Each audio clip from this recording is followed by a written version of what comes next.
Alright, what's up, Giga Gamers? Welcome to the Strat Chat. Today's a big day. It's November 16th, 2022, which also means it's the preseason. It's here. Patch is live. 12.22 is here, and it is massive. There's going to be tons of changes. There's champion changes, item changes, jungle changes, which are out of this world. There's so much to get into, so let's check it out.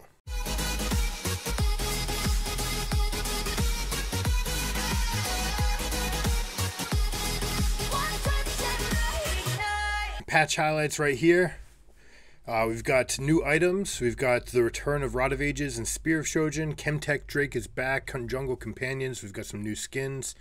All right, let's start off with the biggest change to the overall map, the return of Chemtech. Chemtech Drake is back and better than ever. Our goal with the new and improved Drake is to encourage calculated, aggressive plays and incentivize players to fight the end to the end to gain the edge over their opponents. Go big or go home. I like how they made this incentivize players, calculated aggression, because the other one was just like barbaric aggression. You just go in, you die, you come back to life, you fight again, you just win every single fight. It was ridiculous. Plus the invisibility was insane. Chemtech Drake. When the Chemtech Drake is below half health, it gains 33% damage resistance and deals 50% more damage. That's very interesting because as your team gets to second, third, fourth dragons, they start getting that ancient grudge, the dragon buff that makes it harder to kill.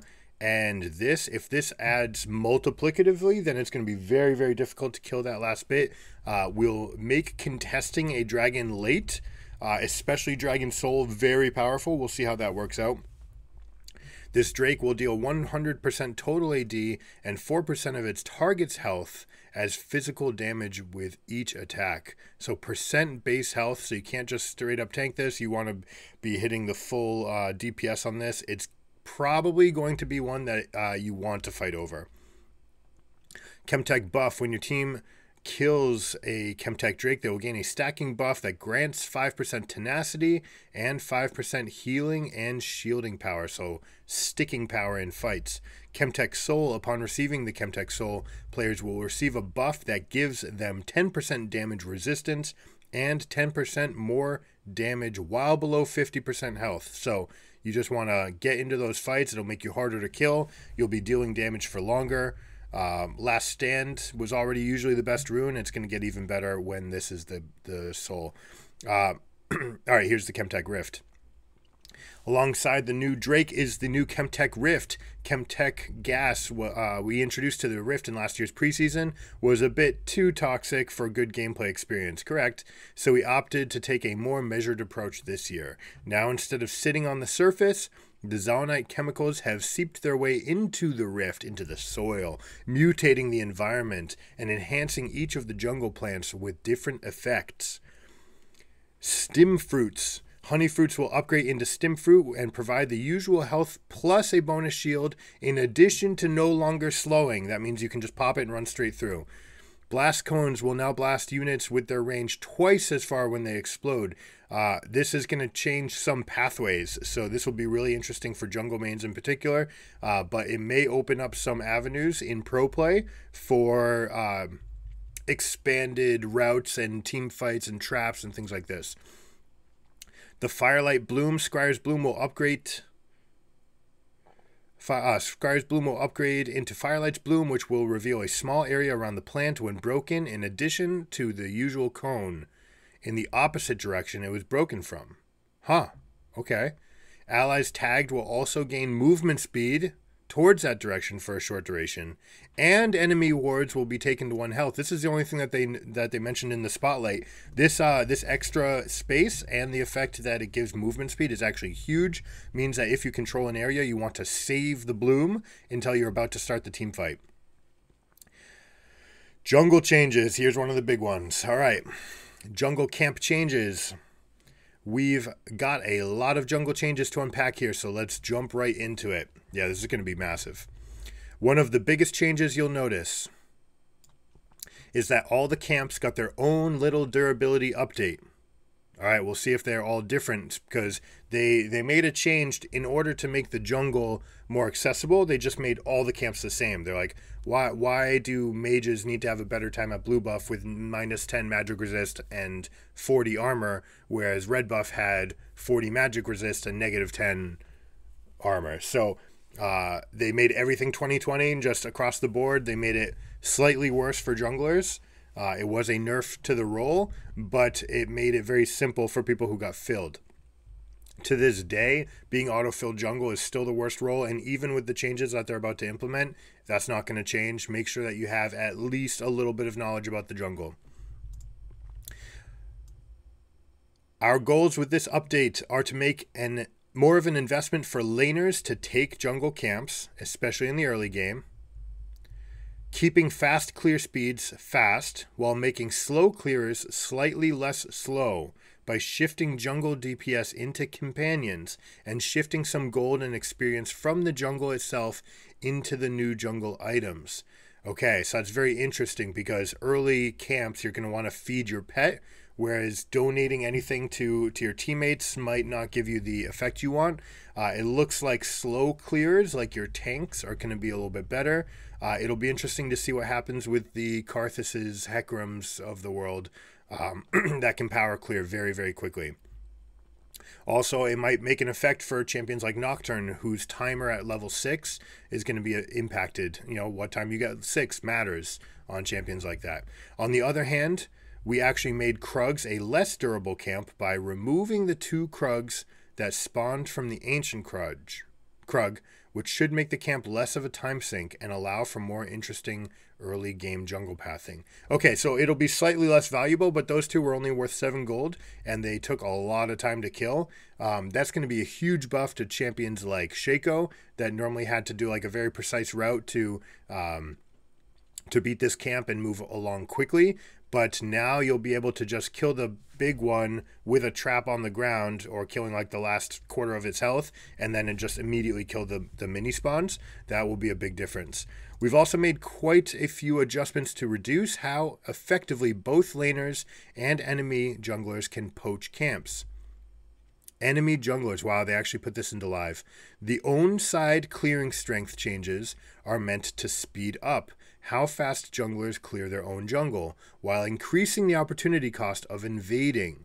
This own side clearing strength change will also help tone down very early invades and vertical jungling, which, while interesting and powerful, is currently too reliant on your team's ability to play around you and maintain early lane pressure. I hate this. In addition, the new Marked for Death change should make getting counter jungled a bit less punishing as well. To be clear, we absolutely do want counter jungling in the game and believe it should be an effective strategy for junglers.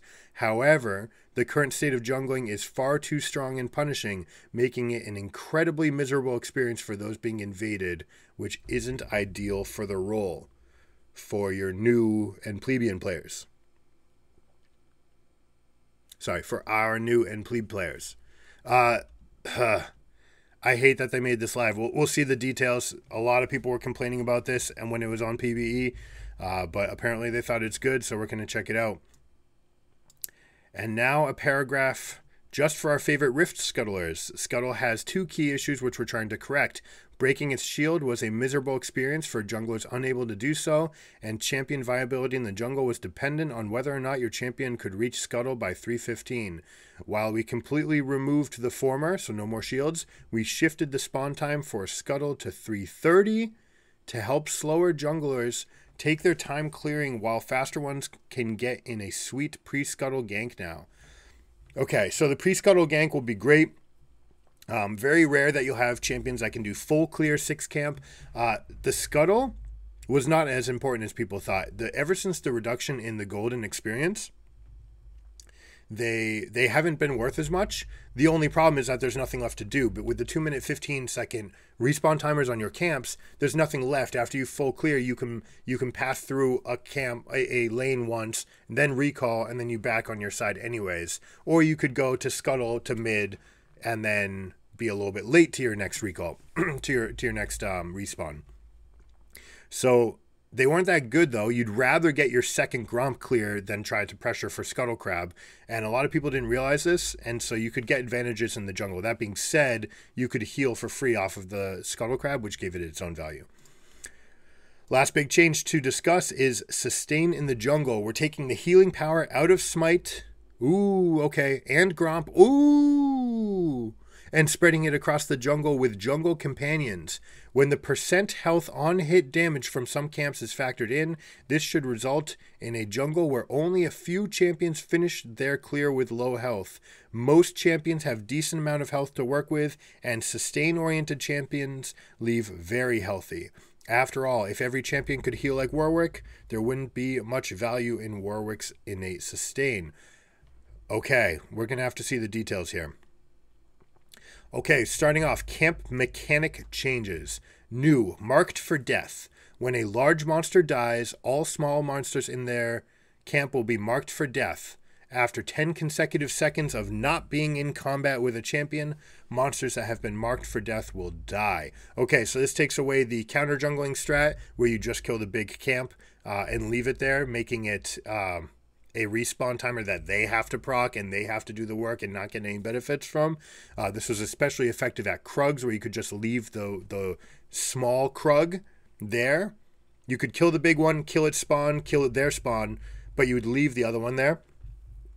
And that made the camp significantly nerfed. But now when you take away the big one, it'll make it harder. Now, Krugs in particular, they're going to go straight from big one to babies. So we'll see on the stats on this, but it might be worth killing the medium Krug, killing its babies, leaving the big one. Might still be a valuable tactic. Also, with something like Raptors, if you're an AoE clearer, you just kill all the baby Raptors and walk out. This marked for death. It's not impossible to leave a camp there based on this. All right, own side clearing strength. I hate this. Junglers now deal 20% more damage from non-true damage sources to monsters on their own side of the jungle. So this does not affect Smite. I wonder how many champions are going to be affected with their kits. We'll see. There's not that much true damage at early levels in the game, so certainly the early clears won't be affected. The increased damage will not apply when invading and dealing damage to enemy camps. Okay, I like how they worded it. They're just going to make the camps tougher and then give you a 20% damage increase to make it look like they're not nerfing inherently the role. Okay, this is kind of funny. Props to them. All right, they find a workaround to not make it look like they're making it harder. Parting gifts. All large monsters will now heal 27 plus 3 times 3 divided by the level. 3 per level, probably. It's got to be 3 per level. Will now heal 27 plus 3 per level, increased by up to 2.25 based on missing health, and restore 15 plus 2 per level, increased by up to 2.25 mana upon takedown, if you have a jungle companion. Okay, so only the jungler with the jungle companion gets this. The heal mana restoration will take the form of a projectile that will be fired towards the champion that last hit the monster after a third of a second. All right, so this is, you're still fighting for the large jungle monster to be able to get the regeneration. Only the jungler will get it. We'll see how many people on our team can do this. We'll see if they changed any effects as far as jungle companions and support items and who can buy what. We'll see about that. Okay. Parting gifts, it's called. Camp, gold, and experience changes. Lane minion experience. Junglers will only gain 75% experience from lane minions before their first pet evolution, unless the jungler is behind the average game level. They tend to be very slightly ahead of it because of bot lane. But if they fall behind, then they can get catch-up experience here. This matters because also this is going to impact a lot of the path. We call it the blabber path, where you power clear and then you go through mid. You go scuttle through mid to other scuttle. You help the mid laner clear, and by gaining priority mid, the mid laner also helps you get to the other scuttle crab, which means that you're not only getting the extra experience on the other side, but you also got extra experience in mid, and it makes for the very fastest level 6 that you can get. And champions like Hecarim could actually go Raptors, Krugs red, swing around wolves, then do blue and Gromp together. You get out of the jungle pre-315. You're killing the scuttle. You pass through mid lane. You clear with your mid laner. Then you go to the other scuttle, which is now 2v1. And then your Raptors is right there waiting for you to do again. And you just do the 4 camps coming back. And voila. Done and dusted, level 6. Insane strategy that I don't get why more teams didn't do, but it was the Blabber special. Blabber was considered a carry for his team, so they empowered him like that. Not getting full experience for that shared experience mid is going to make a big difference, especially since early in the game, you are definitely the highest level, right? You're the first to level 3, and in some cases, you're the first to level 4. The solo laners will beat you to level 6, though. Large monster gold. All large monster gold given to non-junglers has been reduced by 15. Whew. Large monster experience for... This is all, at all points in the game. Large monster experience for non-junglers. All large monster experience given to non-junglers has been reduced by 15, except for the ancient Krug, which has been reduced by 12. Large monster experience for junglers. Now you get an extra 15 experience if you have a jungle companion. Huh. Okay, so this is actually a swing of 30. Getting 15 more experience makes up for the lack that you get in other lanes, so we are going to see some power 6s come out. Blue Sentinel. See, look at this. I told you there's going to be about 20% more across the board. Attack damage goes down, health goes up, but you deal 20% more damage to it. On hit damage, Blue Sentinel now deals 5% of its target's current health on hit. So early game, if you're at 600 health, we're talking about... I'm talking about what? 3 times 18 damage. Okay. No, that can't be right. 600...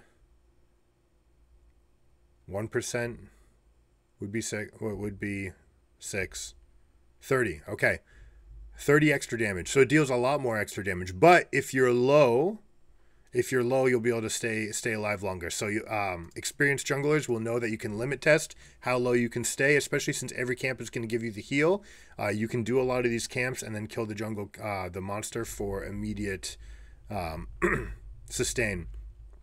Worth noting that Samira windshield, Yasuo windshield, you can block this projectile from hitting you. Health on Gromp up fairly massively. Attack damage is down. Attack range is down, so a little bit easier to kite. Although this doesn't really matter because they're going to take away the leashing range, I think. On hit damage, Gromp now deals 5% of target's health on hit. Gromp no longer gives parting gift. Krug's ancient Krug health is up. Krug damage is down. They deal 3%. All right, so low clearing, dying in the jungle. They basically got rid of dying in the jungle.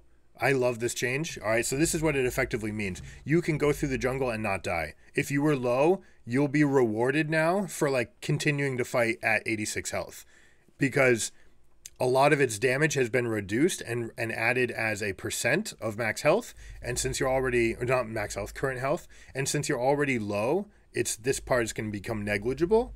And it also means, though, in late game that you're still going to get hit. You're going to come out pretty chunked, although it looks like the heal is going to counteract that because it goes up per level.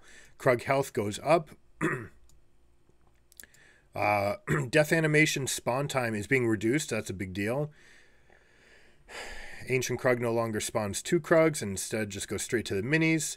Ancient Krug now counted as... Alright, so 1 to 2 Ancient Krug is now counted as 2 CS. And the whole camp is 4. Okay, makes sense. Merc Wolves. Alright, this is a substantial health increase. 33%.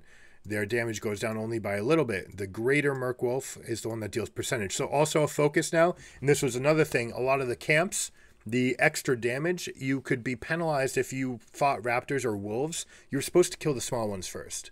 And only, it seems like junglers platinum and above knew about that. And when you're new to the jungle, you're like, yeah, I should kill the big one first, right? That's what every game tells me. No, that wasn't the case. But now it looks like it is because they're actually going to deal the majority of the camp damage. So you'll be rewarded now again, and it will heal you for killing the big one. Merc Wolves health. So the big one goes up by 400. The other ones gain 150. This is a substantial tankiness change to them. Raptors, 300, even more max health. This doesn't matter. All right, so this one is a camp where you probably still want to hit the small ones because this deals almost no damage. Even the 3% is not going to be as much as killing the small ones. The Raptor health is also up by 75. Oh, but Raptor attack damage is down by 7. Look at this. The camp, every auto attack, you were taking 50 damage from the small ones and 20 from the big one. And the small ones were easier to kill. You should just always kill the small ones. But now it's 7 to 17, and it's 3%. We'll see exactly where the math comes out for each champion. I imagine champions like Amumu are still going to be just fine auto-attacking the big one and using splash damage for the rest of the camp. Red Brambleback, same changes as the Blue Sentinel. Okay, Rift Herald, experience given to champs within 600 units is increased. So this was the same if you soloed it. First spawned Rift Herald charge, 200 to 1500. Actual damage will be higher than this value? Why will it be higher than this value?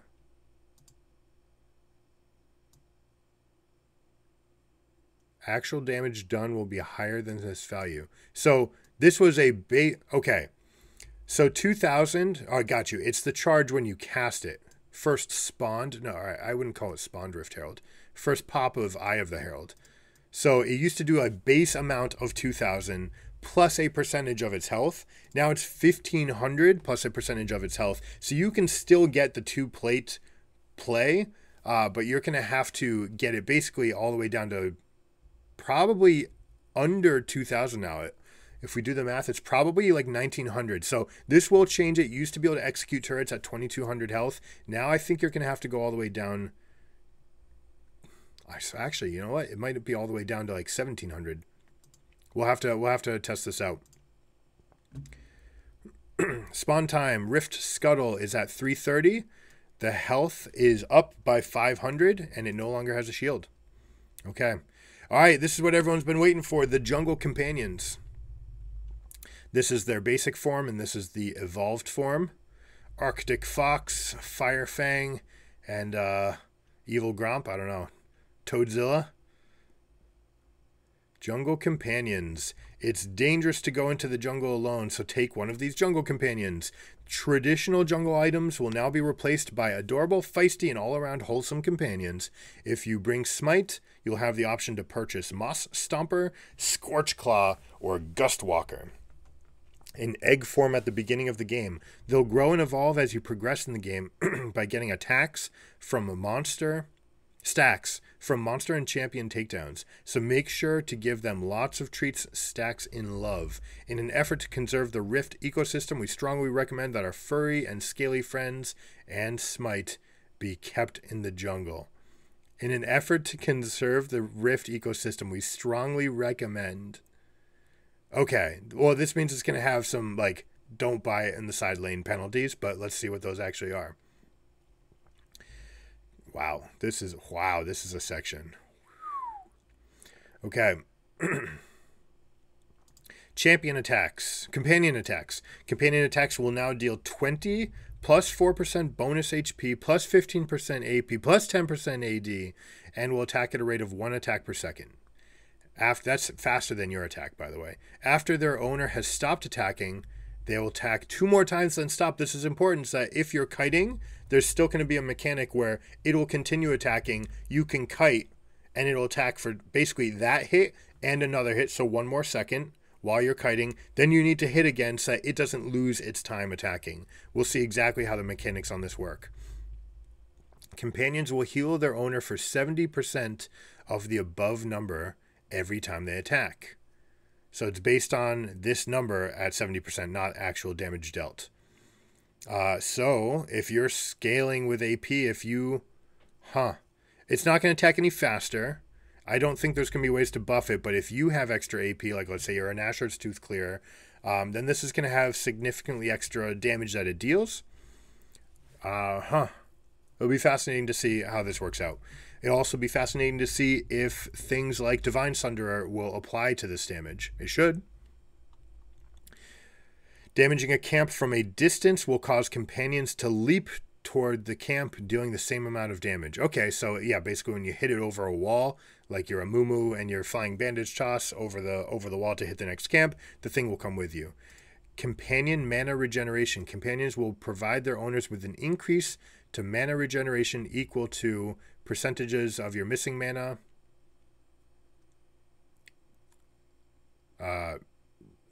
Twice? Is this supposed to be... Oh, this is a flat plus a per level scaling while in the jungle, including your jungle, the enemy jungle, and the river.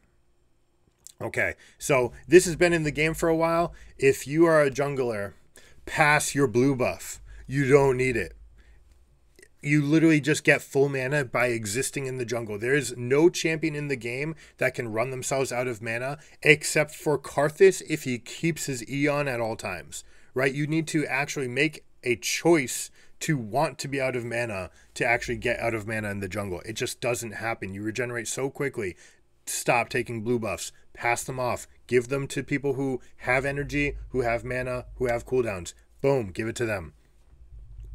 Companion progression. Jungle companions will evolve twice through the game by acquiring treats via the following method. 1 treat per large monster or champion takedown. 1 bonus treat is stored every 60 seconds before reaching the final evolution. Okay, makes sense.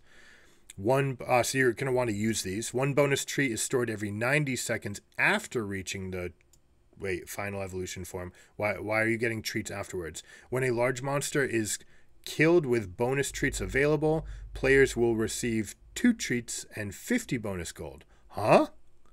When a large monster is killed with bonus treats available... Oh, these are stored. Okay. Players will receive 2 treats and 50 bonus gold. 1 bonus treat stack will also be removed. Okay, so these are bonus. You get an actual treat, and then you get bonus treats that turn into 50 bonus. What? So 60 seconds, 90 seconds into the game, I wonder when this timer will start. If it starts at 0, that means you have bonus treats at first camp. And so first camp will give you an extra 50 bonus gold. Huh. Second camp, let's see, we're at 180 is where we're going to have 5 bonus treats. At 180, so that's 3 minutes into the game. So there are plenty of champions that can kill all 6 camps. So that will be 6 treats plus 3 plus, well, depending where you get this, you'll get the 60, the 120, and the 180. You'll get this. So 5 plus 6, you get 11 treats by your first clear if your name is Hecarim and Karthus. I wonder if this means that killing a monster after 3 minutes will be better than killing it before 3 minutes. When a large monster is killed with a bonus treat available, they receive 2 treats and 50 bonus gold at the cost of a stack. Okay, so... here we go. There's going to be 2 stacks available at your first clear. So then you kill the camp, which gives you 1, and you're going to use one of these stacks to get 2 bonus treats and 50 gold. You're still going to have 1 left. Then the next one's going to show up at 2 minutes, but you've already killed the next camp. So let's see. Let's do a tally. You've got 1, 2, 3 after, we'll say, red buff. Then you kill raptors. That's 4. Then you're going to get a treat stacking before you kill Krugs. So you're going to have 1 in the bank now. Okay, so when you kill Krugs, you're going to receive the normal 1 plus 2 for this and 50 bonus gold. That's 100 bonus gold. And you're down to 0 stacks. And then at 3 minutes, the next one will be at 3 minutes. So you're going to be at 7 treats on your first side clear. And then when you finish clearing the entire jungle, 1, 2, 3 more, and you're going to get the next one of each of these, which gives you an extra 2 bonus treats. So you're at 7, that's 10, that's 12, plus 3 triggers of this, and you'll still have a bonus treat left. So basically when you kill Scuttle, you'll be 13, 14. So 14 treats by the time you kill Scuttle at 330. Huh. Oh, they said this is going to be easier, but I'm sure there's going to be some min-maxing that is going to go crazy for this thing. I'm definitely going to do chapters. If you see this video and I haven't done chapters to segregate this part of the video, please remind me in the comments. Thank you. Okay, companion evolutions. As jungle companions evolve, they will receive the following bonuses at each evolution. Smite damage will be increased to 900. This is first evolution. Whoa, I had to jump ahead. Damage against monsters. Smite is now castable on enemy champions, dealing 80 to 160. True damage and slowing the target by 20%, so they got rid of challenging smite. The jungle item will remain in your inventory. Companion will visually evolve. Smite's icon will upgrade. Final evolution. Smite damage will be increased to 1200 against monsters and will do 50% of its damage as AoE damage against nearby monsters. Okay, so this will help you power clearing. Players will become empowered and receive buffs depending on their chosen companion. The jungle item will be removed from your inventory. They evolve, and Smite's icon evolves. Moss Stomper. Courage. Gain a 750 to 330 based on level health shield after killing a monster camp. Did they say when it's going to evolve before we continue? How many treats it takes to evolve?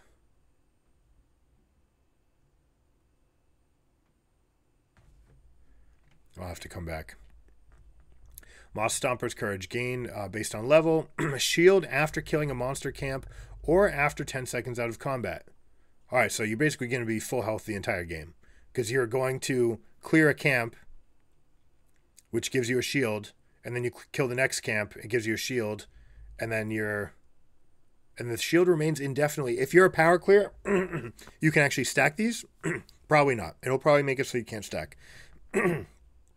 Players will gain 20% tenacity and slow resist while the shield is present, and for 3 seconds after it has been broken. Holy moly.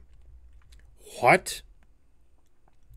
Protection buff. Take 30% reduced damage from monsters while at least 2 allies are within 1,300 units. So if you get Moss Stomper, you can just tank Baron and whatever dragon.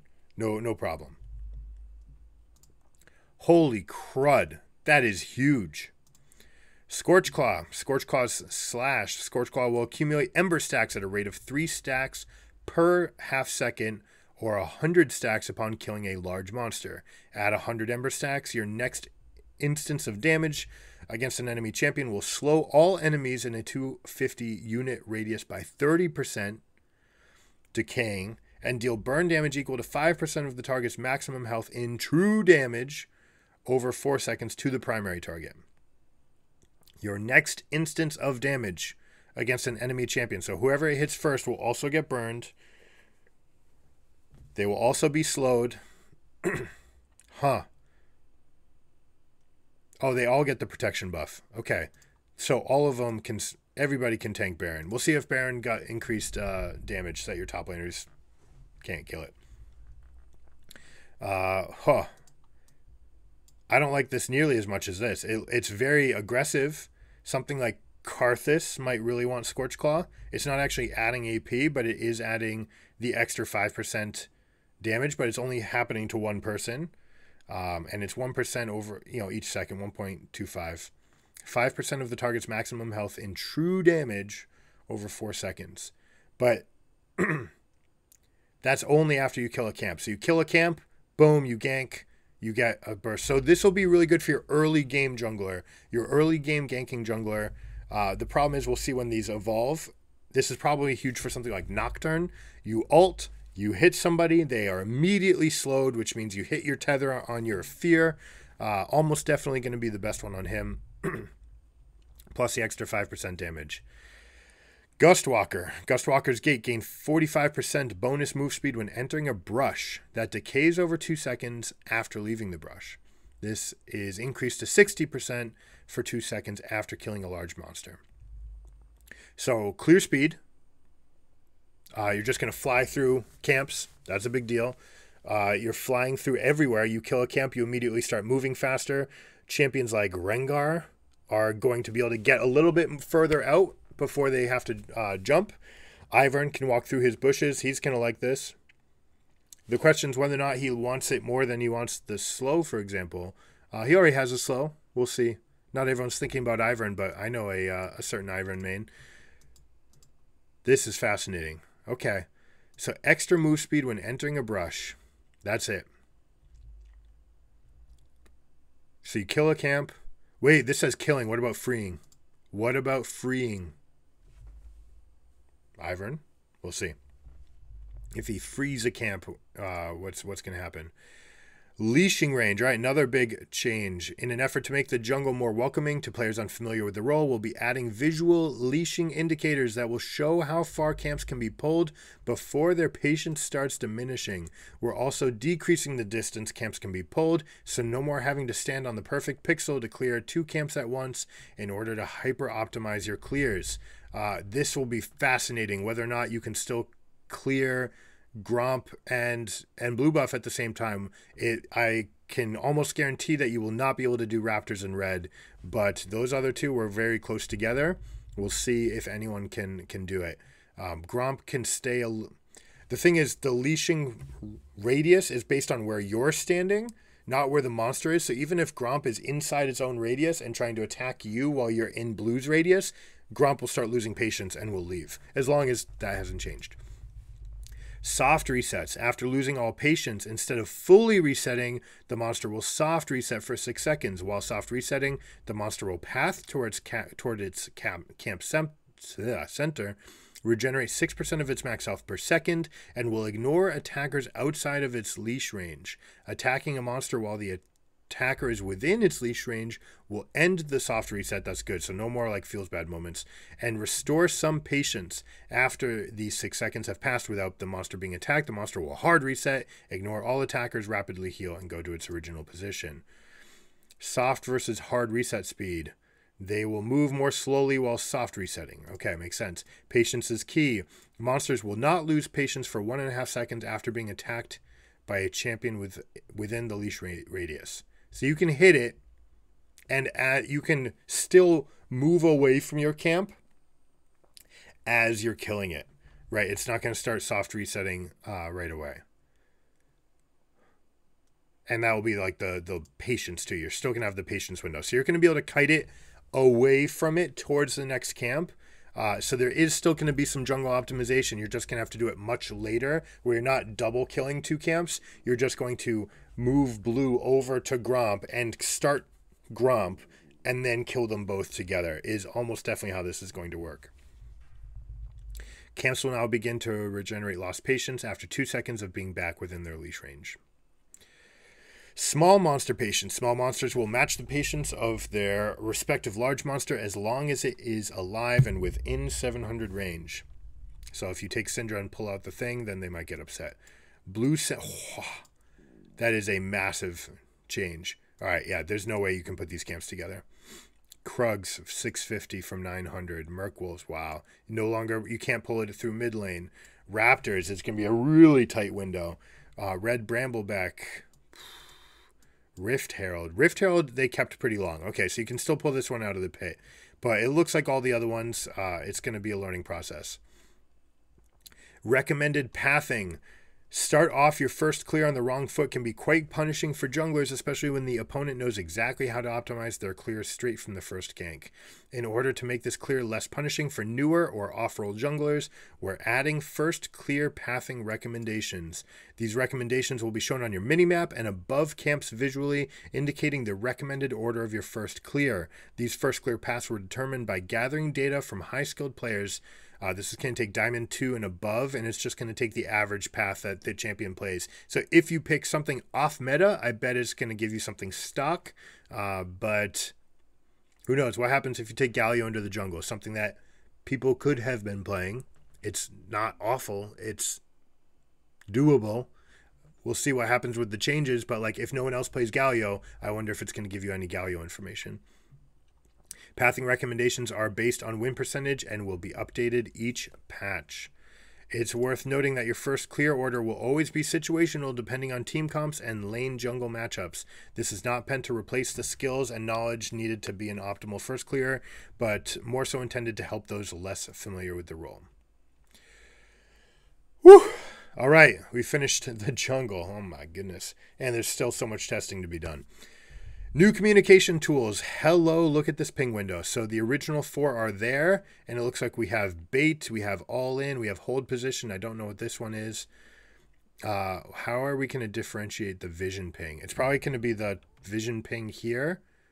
You can just release it. So for me, it's the button 6, and it'll be left. All right, expanded tactical wheel. Returning pings, they're the same. New pings, all right, we'll see. Push, all in, hold, and bait. Oh, this is push. Push, all in, hold, and bait. Vision wheel, we're also adding an entirely new ping wheel that focuses primarily on vision. Using this wheel, you can now indicate the following. Okay, yeah, we saw this. Need more vision, vision is cleared.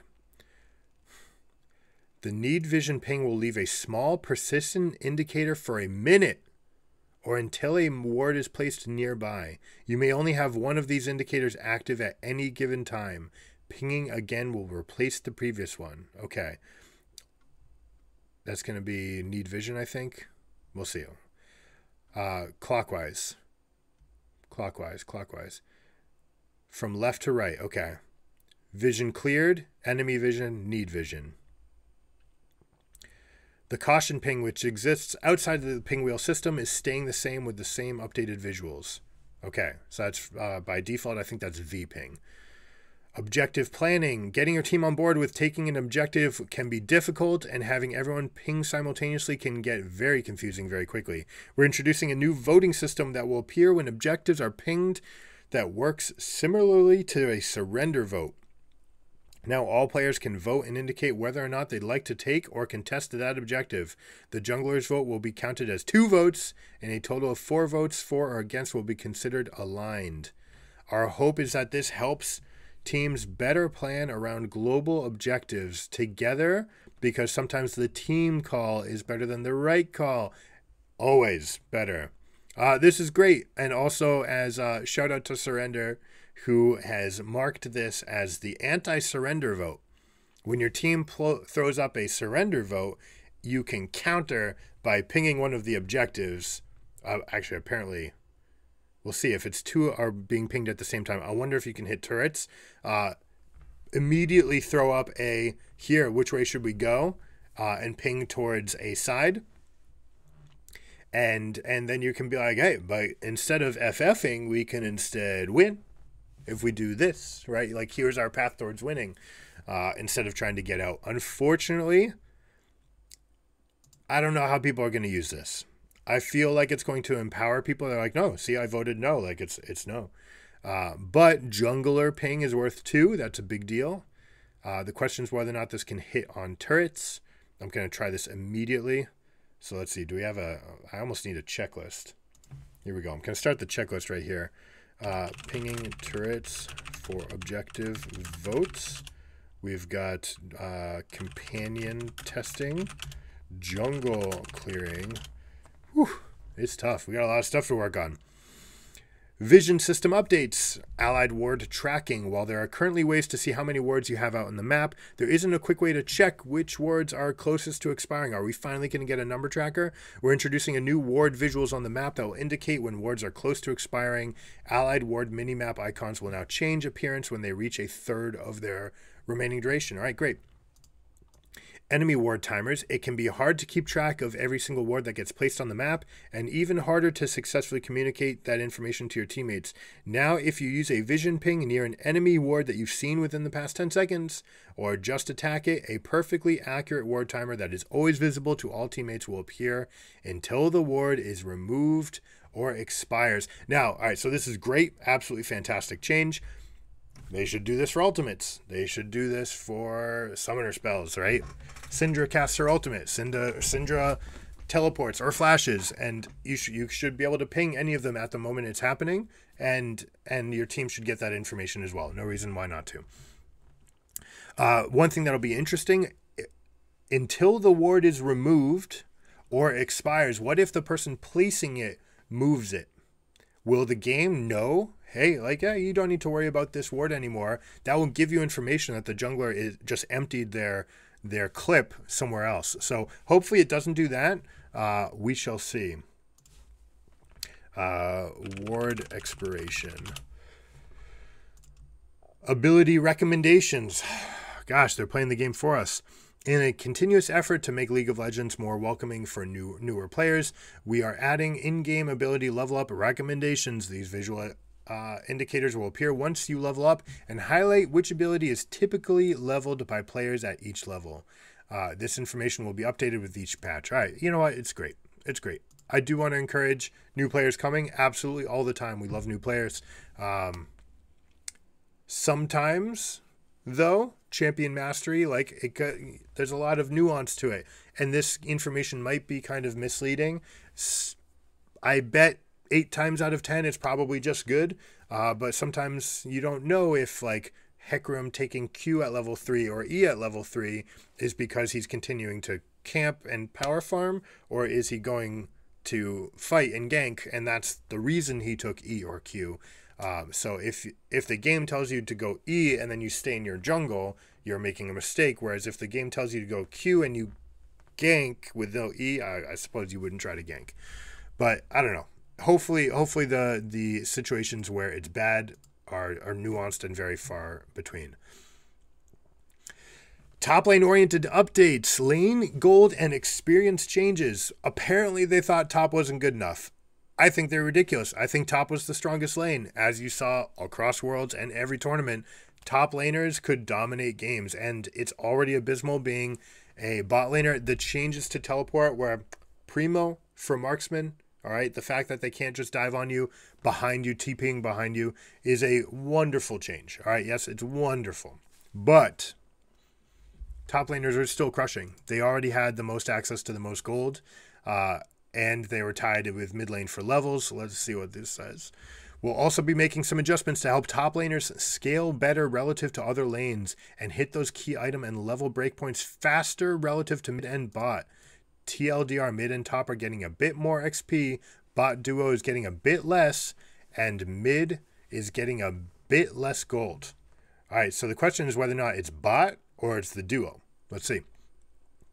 Mid lane gold changes. All minions spawned in the mid lane will be worth 1 less gold before 14 minutes when last hit. Previously, only cannons were less, but were worth 10 less. Okay, so this is overall better than it was, assuming they revert the cannon change. If it's cannon -10 and -1, then that's 19 less gold for the best players every 90 seconds. It's not, when you say it that way, it's not actually going to show itself very often. But over the course of your average game, right, your top laner just is going to have access to more gold. Minion experience now grants 2 and an 1/8 or 2 and a 6, 2.15 more experience to solo champions. Okay, I believe this is the change that's making it from 91% to 93%. Wow, where a minion is worth, we'll say, 100 XP. And if you kill it solo, you used to get 91. Now you're going to get 93. Your shared players used to get 71 each. 71, so it made a total of 142. Minion champion. All right, so minion experience shared between multiple champions is unchanged. So you're still going to have that 71. But the solos are going to get 2% more experience. This will be interesting how it combines with the 75% value that the junglers get. Okay, so this is entirely based on solos and not based on bot, right? It's just who's duo, who is solo. This is going to completely change the level breakpoints. Okay, solo laner level breaks. Gonna have to check that out.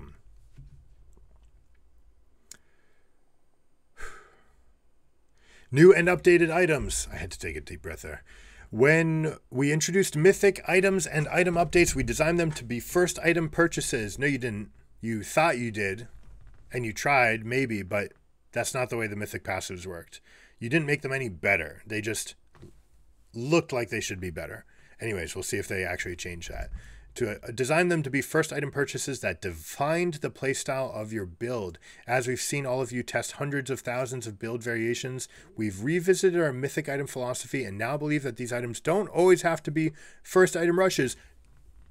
Obviously, and like it's bad, right? Because then you'd be gating every champion in the game into a list of 14 different items, right? You want people to be building other items first.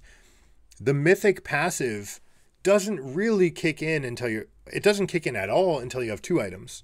And it's not really felt until you're at 3 and 4. So there is no real reason to get a mythic item number 1. You could easily get it 3rd or 4th, and then you get the bonuses if something was better, right? So if you were Ezreal, for example, and you got Manamune, Ravenous Hydra, Cyrilda's Grudge, these items are completely reasonable. Essence Reaver, you didn't need to rush Triforce. There are other things you could do that were completely reasonable. And yet, a lot of people in games up to high ELO, by the way, up to the highest are like, WTF, you don't have a mythic. Sometimes a legendary item fits the item profile a champion is looking for, and given the wide breadth of champion playstyles in the game, we believe there's no need to be overly restrictive. Thank you. With the relaxed restriction on mythic items as first purchases, we are revamping tank mythics without the presence of Immolate, allowing them to focus less on damage and farming and more on enabling the core tank fantasies of having tons of durability on crowd control.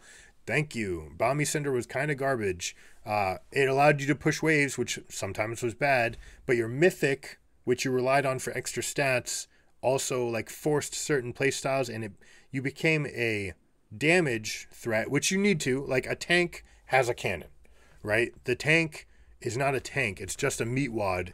If it's just a meat wad, right? You can't, like a space controller, there are very few champions in this game that can afford to just be a space controller. You need to actually present some amount of threat, which Iceborne Gauntlet was the best at. For example, it slowed you, it dealt extra damage, you burn, and it slowed you, right? All these things, and it slowed you. It gave you extra health and resistance. Nope, and it slowed you. That's what the threat was, that if I hit you, then my entire team can hit you.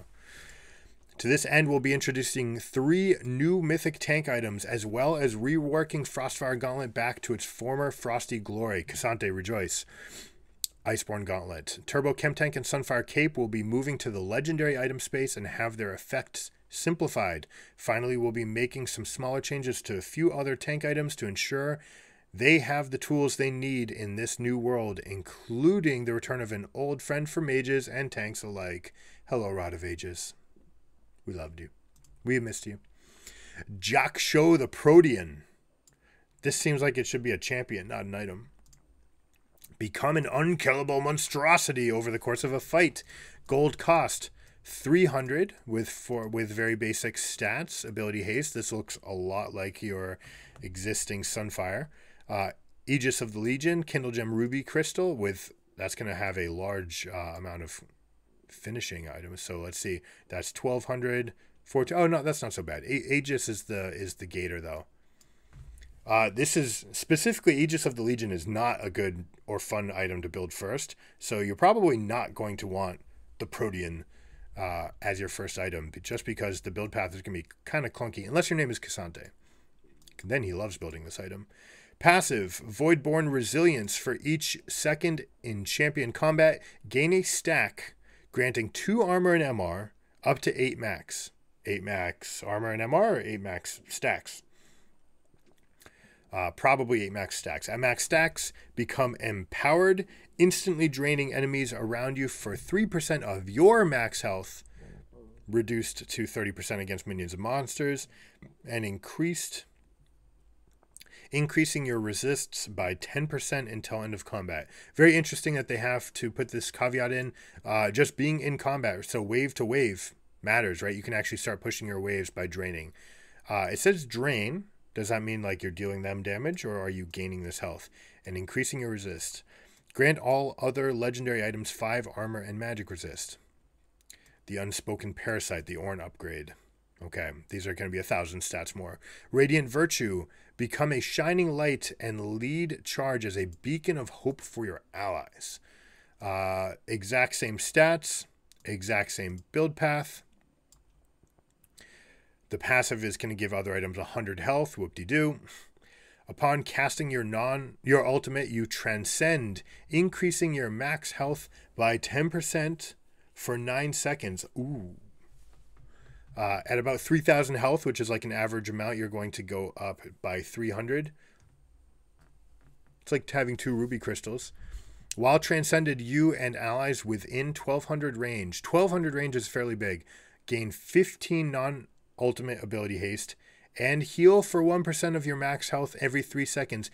Increased by up to 100% based on champion's missing health. 60-second cooldown.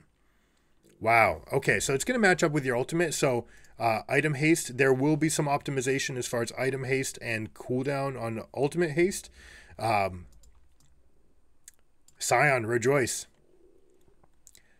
While transcended, so you cast your ultimate, you arrive at your destination, you crash in, while Malphite too. While transcended, you and allies gain 15 non-ultimate ability haste and heal for 1%. So they're just constantly going to be churning in this extra health. You're going to be dominating fights.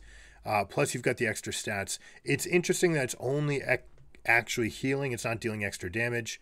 But it's getting the extra ability haste, so you might get more combos, more rotations of spells. So all of your engaged champions, I feel like, are going to love this. This may even be a support item, right? Supports have enough income to get one item. Nautilus, right? It looks like Nautilus would love this item. It would probably be better than Guardian Locket of the Iron Solari, right? Because you're coming in, you cast your ultimate, boom, that's the go sign. We're in on the fight, and suddenly everyone around me... I wonder if the allies is also going to impact yourself. Probably not. Oh, it says you and allies. So you're all going to get extra cooldowns. You're going to be able to cast your ultimate and then immediately queue into the fight. You get extra engage. Your team's going to start healing up. It's much better than Guardian. This just seems like it's much better than Locket. I call it Guardian. Locket of the Iron Solari. Interesting. Interesting. Who's going to want the healing? Maybe Soraka wants this item. Tank Soraka is like kind of a build. It's not going to increase your healing or shielding power, but it's going to give you this aura where everyone around you is just going to gain extra max health, but it is around your max health. So worth noting, Scion is this is a massive number, right? This is 50 health for a Scion. It is every 3 seconds though. Okay, so that's not so much.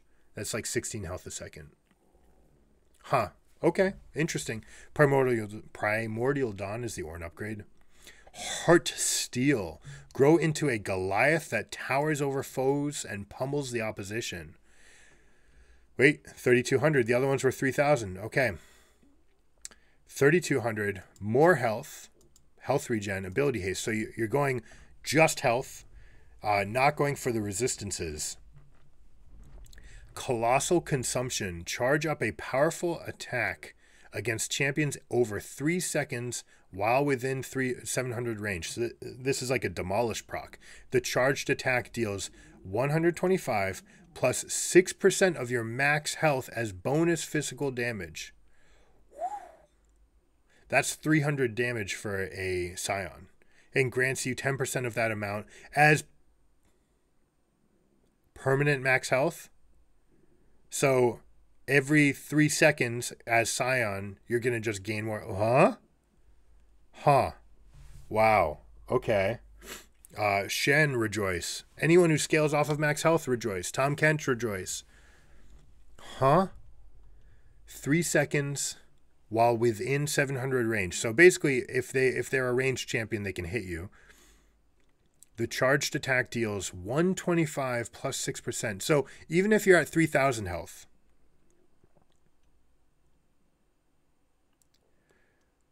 that's going to be an... Wait, 180 health. All right, so at 3,000 health, you're hitting for an extra 180 plus this. That's 300 extra health damage, bonus physical damage, and grants you 10% of that as permanent maximum health. So you're just going to get an extra 30 health. It's like Grasp of the Undying on crack. This is Grasp on Grasp. Like, this is 4x Grasp. 30-second okay, 30-second cooldown per target.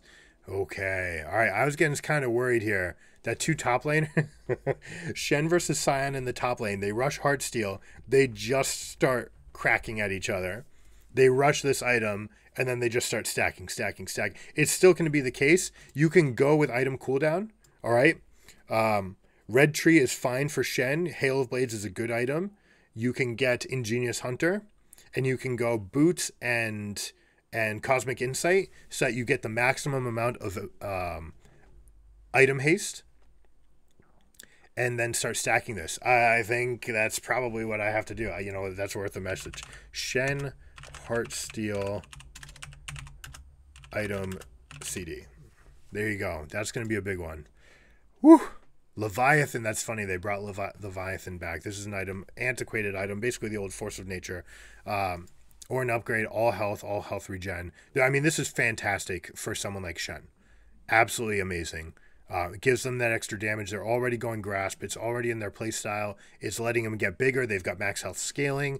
Everything about this is great. It's also going to encourage second item Warmogs because the items are going to be, the values are going to be higher.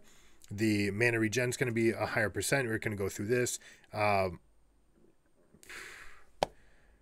Pretty cool to look at. I don't know. Heartsteel, this is very interesting. These two are kind of like, okay, I can see the use. I can start seeing like Titanic Hydra and Demonic Embrace champions are going to eat this up. Iceborne Gauntlet, formerly Frostfire Gauntlet. All right, so they got rid of Frostfire. Gold cost back up to 3,000. Health is going down. Armor is way up. Magic resist is gone. Okay. Build path, it's still the Cinder. Huh. Oh, no, they got rid of it. All right, Sheen, Kindle Gem, Chain Vest. Okay, so there's no more bummies here. After using an ability, your next attack is enhanced with an additional 100% of your base AED physical damage and creates a frost field for 2.5 seconds. Enemies that move across the field are slowed by 15% plus 1/25th of your, no, 1/250th of your bonus health, halved for range users. Your primary target is crippled, applying a 100% stronger slow on them and reducing their damage by 10% against you. 1.5 second cooldown. So this is Casante's dream right here. Iceborne Gauntlet. This will be worth rushing on him and then going into one of those tanky items. Frozen Fist, boom. Spellblade, passive is identical to the basic version, so it's just going to be stat increases. Rod of Ages, woo! The one you've all been waiting for. An old friend returns to help you scale to the late game. Gold cost 3,200, ability power 60, health, boom, boom, boom. All right, so no resistances, all health and mana. Build path is still Catalyst, it's still the same. Passive, this item... Wait, how come they didn't do Catalyst first? Okay, well, we'll do the Catalyst. This item gains 20 health, 20 mana, and 40 ability power every minute, up to 10 times, for a maximum of 200 health, 200 mana, and 40 ability power. So that's going to make for 500 health, 600 mana. This is going to be fantastic with the tier, right? Your Seraph's Embrace just got better because now you have a best friend to go along with it. You're going to get extra ability haste, your mana immunes. I don't know which kind of build is going to want ability power and attack damage, but I'm sure there's some. And then Fimbulwinter is probably the big winner here, where you can get extra health and extra mana.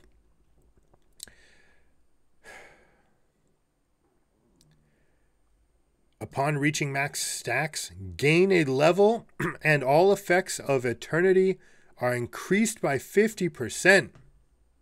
Holy shit. This will not increase the max cap at 18.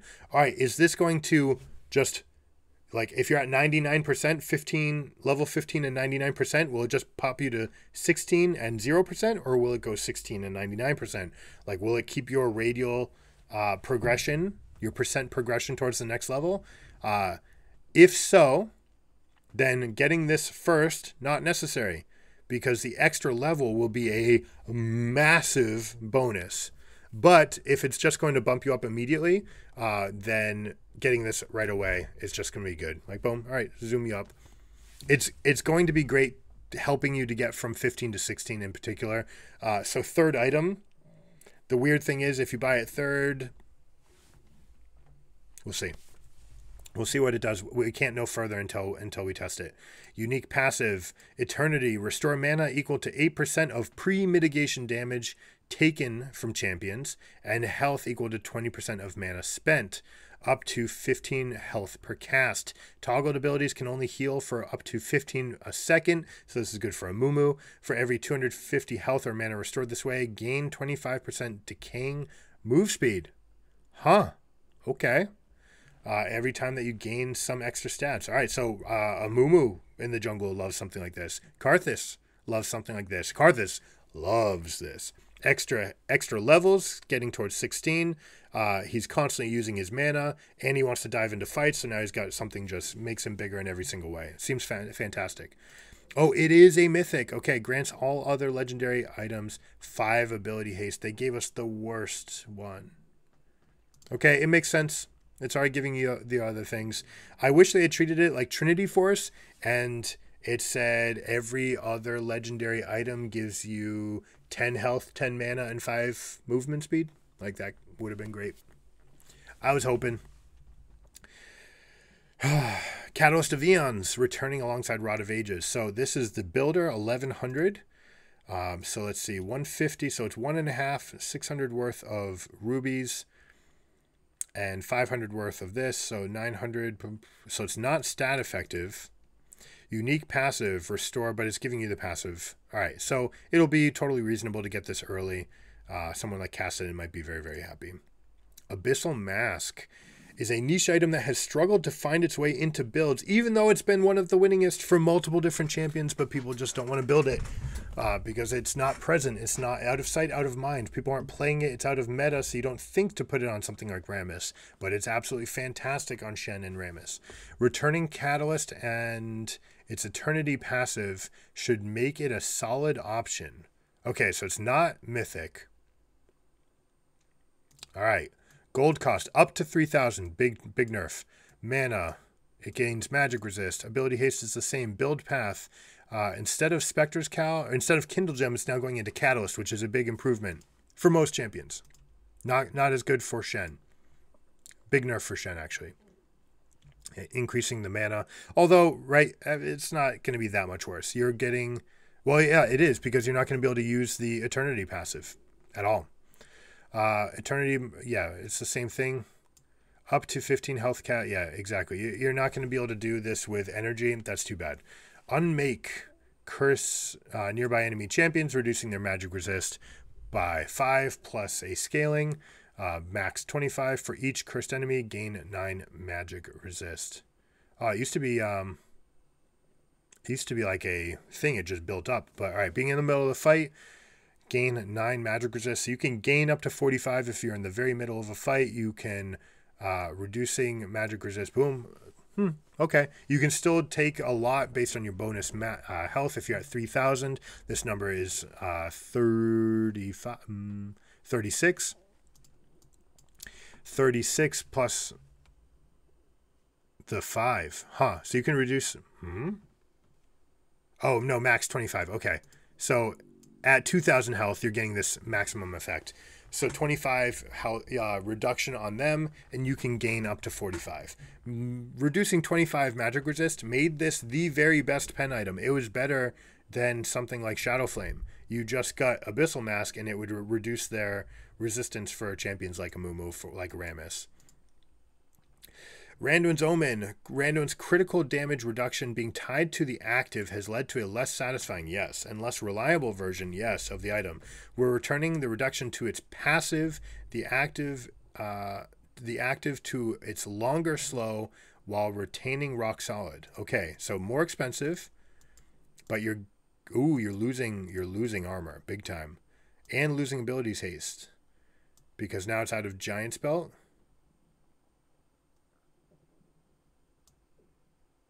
This isn't what it used to be. This is a change based on what it was in PvE. Humility, briefly slow nearby enemies by 55%. That's massive. For 2 seconds. Critical resilience, critical strikes deal 20% less damage to you. Now you don't need to do it actively, which is fantastic. It felt really bad that you actually needed to do it and only get a bonus for 4 seconds before. Rock solid, incoming damage from attacks by up to 5 plus 35. 1/3%. Capped at 40% of attacks damage. This is of what? I don't remember what this ratio is, but it's still rock solid. Sunfire Aegis. While it's no longer a mythic item, Sunfire is still your go-to option for wave clear and sustained damage as a tank. All right, so its cost down by 400. Huge. Armor is up, magic resistance is down, health is slightly down.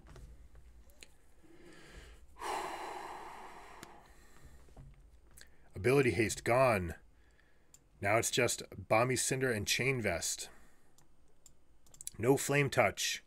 Immolate damage is no longer increased by 150% against monsters. Okay, and they got rid of the Mythic passive, obviously. Huh.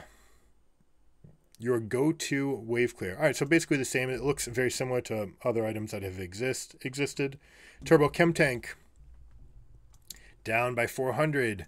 More health, more magic resist, no armor. So one's for magic, one's for armor.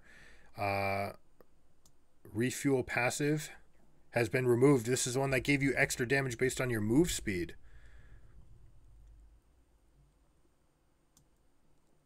Rather than a jungle-specific rush item, Chemtech should now be possible for mid to late item. I wish they gave us more of what this actually changed, right? Because... All right, so there's no Balmy Cinder here at all. So it's just not going to have any kind of burn or burst. It's just going to have that extra engage and a slow when you arrive, and maybe the damage or based on your arrival speed. Huh. Ooh, all right, this is huge. This is huge. Just 200 less with no stat changes? Sign me up. That's a really good item. Ravenous Hydra. Great for AD melee champions looking to carry their champions with damage. Okay, so it goes from the highest damage item to not. Unique passive.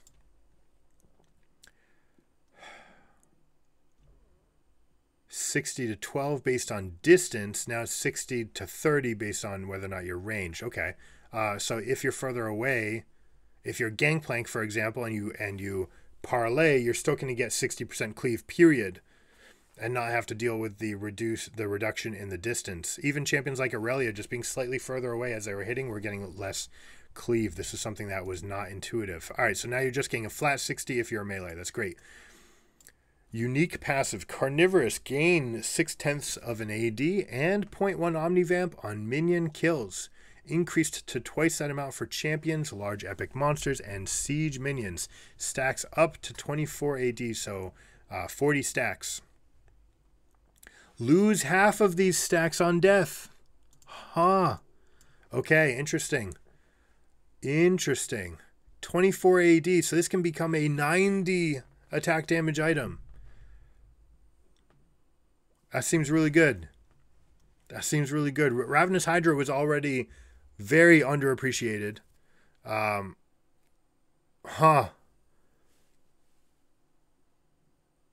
Does it still... It looks like it's still going to have its existing Omnivamp. Unless this is like the complete new item and they got rid of Omnivamp. Interesting. That's a lot of AD, man. That's a lot. And the cleave is based on total AD, not on the damage dealt. Huh. Fascinating. Ravenous Hydra looks pretty cool. Tiamat, updating cleave's damage to be more in line with the new Ravenous Hydra. Makes sense. It's 50% for total AD for melee champions, 25 for ranged for all enemies around them. Them? And not the target? Huh. Spear of Shojin. Spear of Shojin is back. Become the AD caster you've always wanted to be. Hello, Varys, Ezreal, and company. Even Xayah. Gold costs 3,400. This better be massive. 65 attack damage is great. 300 health is very nice. Ability haste, totally fine. Unique passive Dragon Force. Non-ultimate spells gain an extra 8 and 8% bonus AD scaling. Ability haste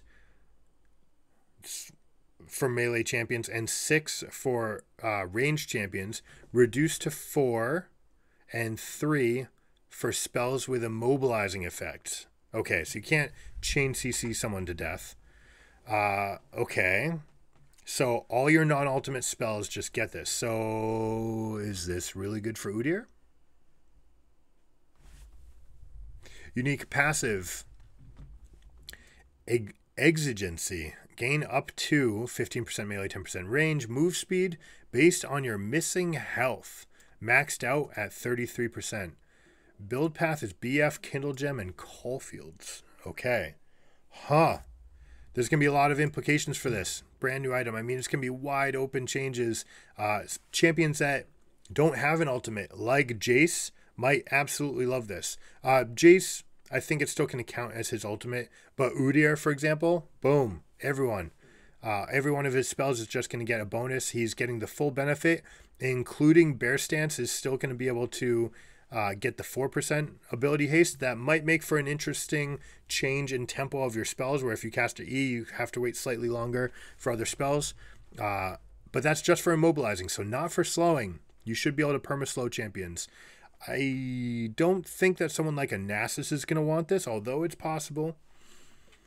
20 ability haste plus 8% of your bonus AD. So if you're Trinity Force plus Spear of Shojin, all right, you're probably a squishier Nasus, but you're looking at 115, boom, plus 8, plus an extra 8% from your bonus, so 16. You're looking at 40 ability haste on your Q, plus what you already get, so 60, 63. You're going to be Q stacking mad fast. I don't know if it's worth it. Probably not worth it to be that squishy, but the Q damage will be massive. We'll see exactly how that pans out. Probably still best on champions, like I said, with Udyr. Maybe even with something like Jace. Trundle might like this.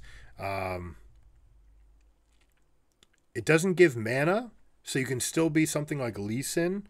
Now, Lee Sin might actually burn through his energy a little bit too quickly, but it's going to be fascinating to see all of the champions that can use this. Navori Quick Blades. Navori's was a bit too niche of an item in its previous form, resulting in it often being skipped over. We're adjusting it so that it competes with Infinity Edge as a build-defining item, trading DPS for stronger spells and lower cooldowns.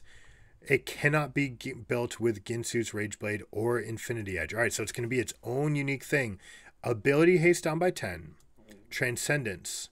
If you have at least 60% critical strike chance, your attacks reduce your non-ultimate cooldowns by 15%. Just all. So it's not just on your crits being hit, it's just all your attacks.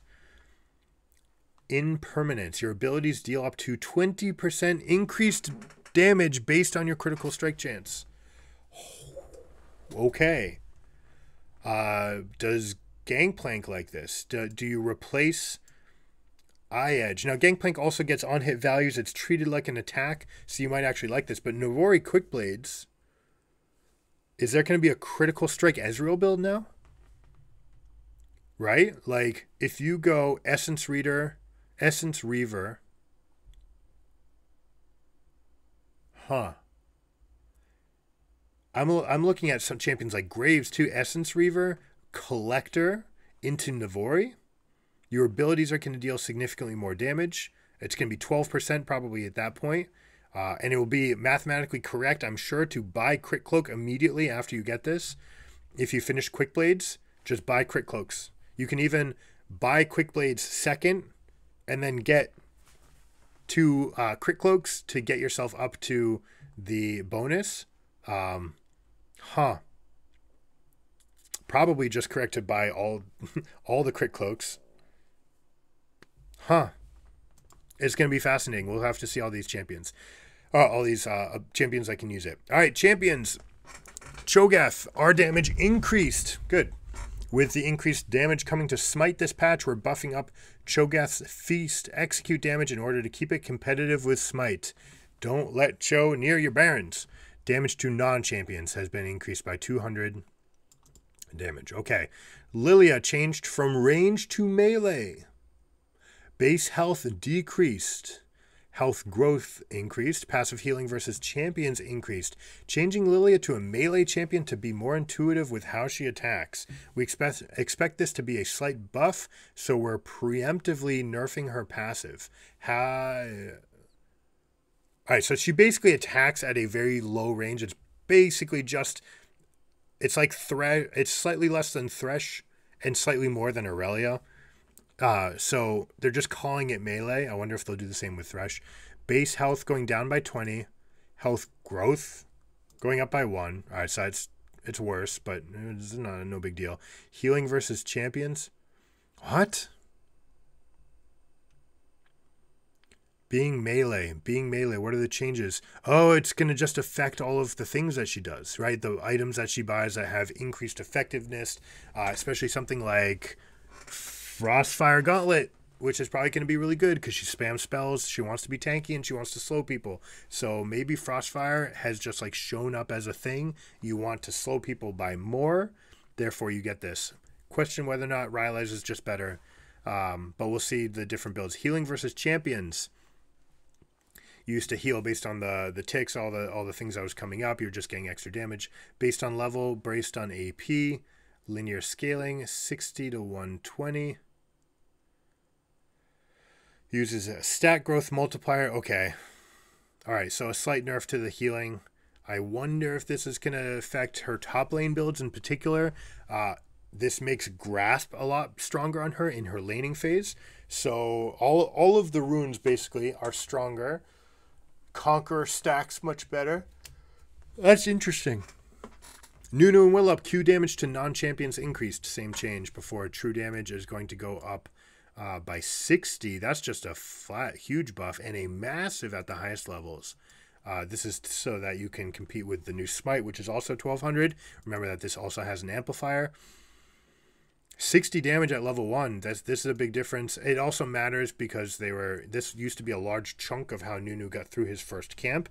And since they added damage to the camps, you want to do this to make sure that he can get through it. Rakan changed from range to melee. Yep, all right, similar thing.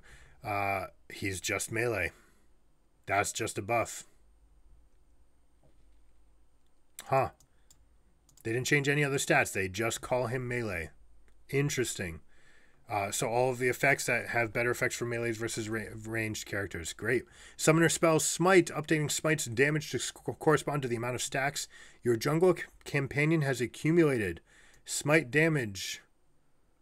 Okay, 0, 20. Oh, so there it is. There's the evolutions we've been looking for. 20 and 40. What did we say? It's going to be 13 on your first clear. So by your second clear is when you're going to get your first evolution. And then by your fourth clear is where you're going to get the full fantasy coming through here. So that's going to be about 15 minutes into the game. About 15 minutes into the game. So in the mid game when people are starting to rotate is when you should be getting your updates, but it goes from 600 to 900 to 1200. Interesting. Smite, challenging Smite, chilling Smite. No, Smite, unleashed Smite, and primal Smite. I think it feels like primal should have been here. Turret adjustments. Gold given per plate up by 15. Armor and MR per turret plate up by 5. Okay, interesting. So getting that first plate is going to be more valuable. Using Rift Herald, this is why they nerfed Rift Herald, by the way.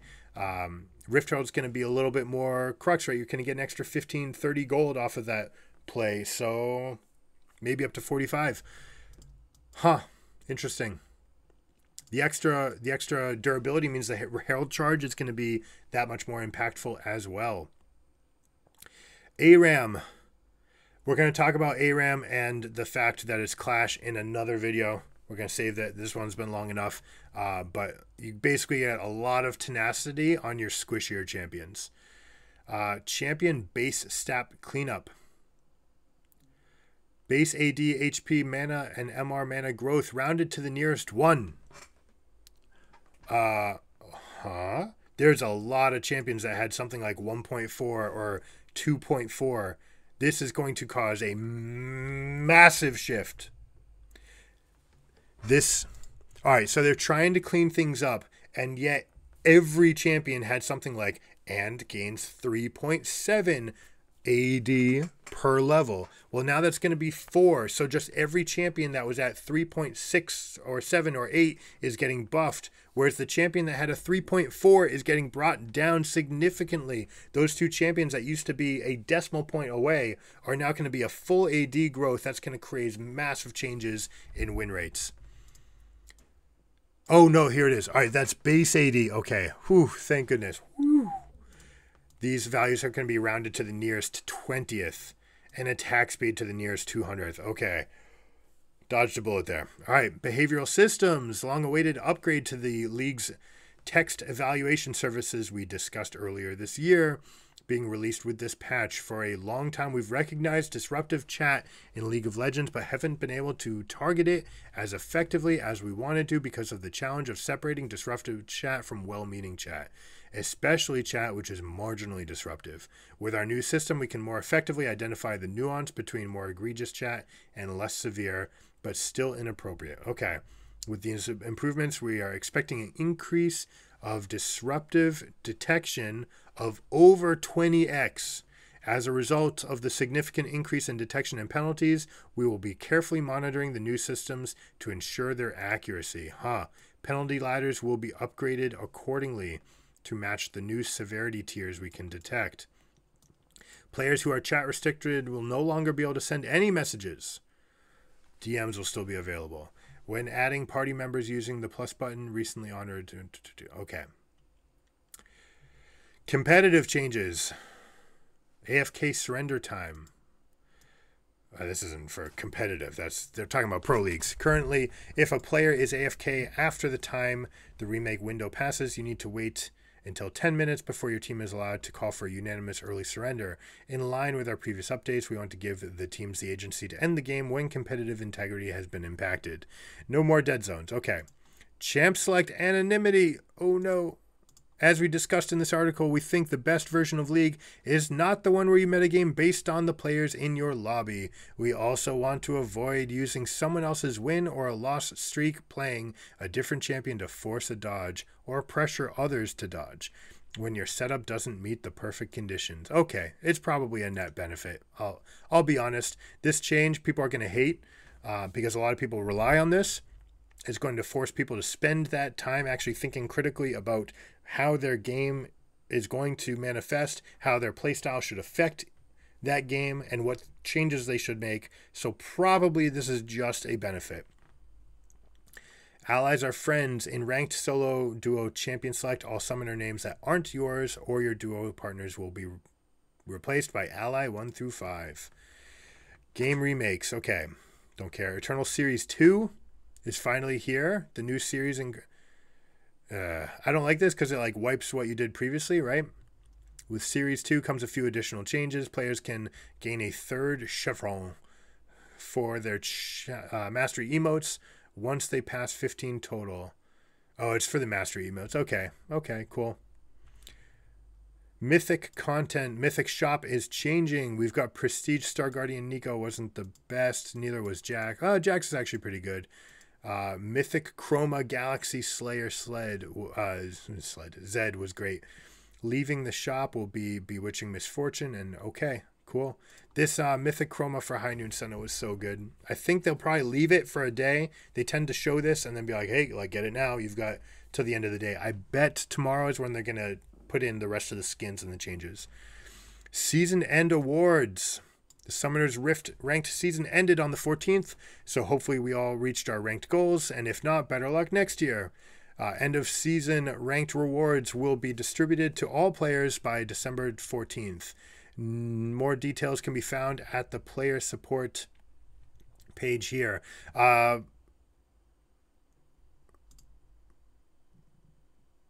Pause. All right. What can I do? The Giga Gaming Academy is going to give a free lesson to everybody who sees this moment.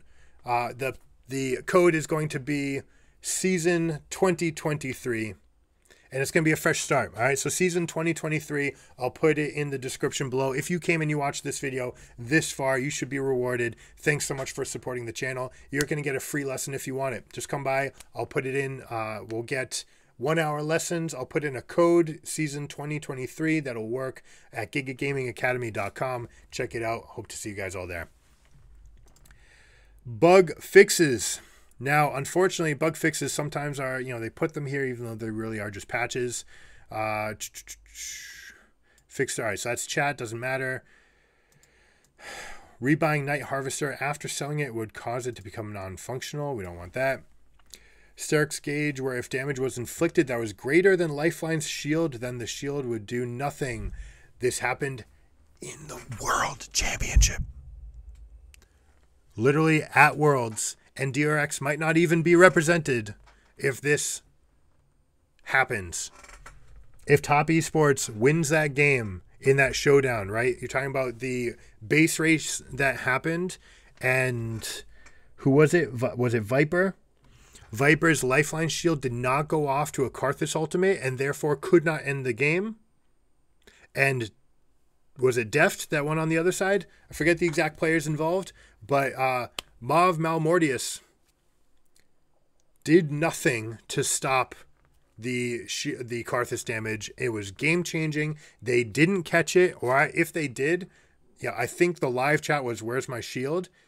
and they tried to call for a pause, but the game ended before they could call for a pause, or the rest didn't give it to them. It was a travesty that happened on the world stage.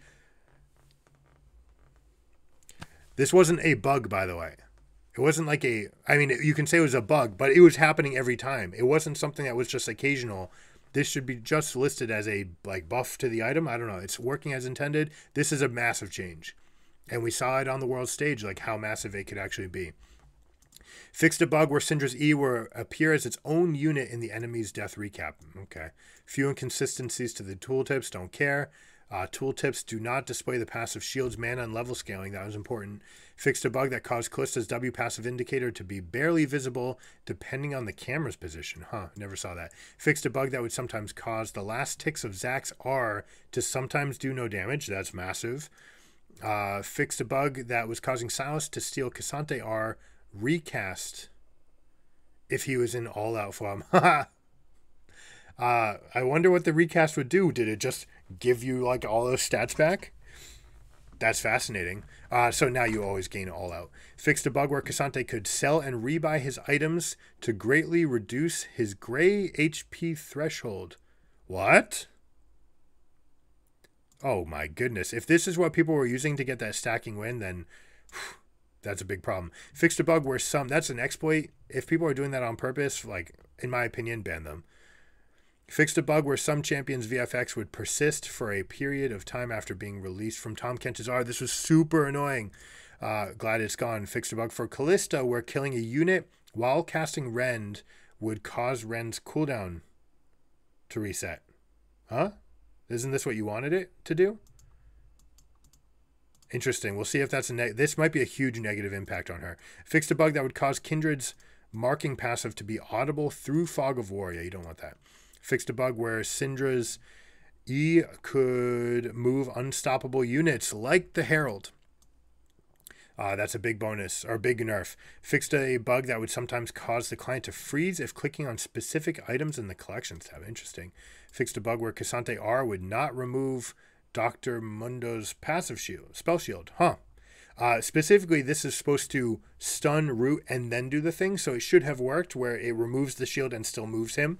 But I don't know that specific interaction. Fixed a bug where Cassante's R bonus AD would not account for temporary armor and magic bonuses from items and runes. That's a big deal. That's a huge deal.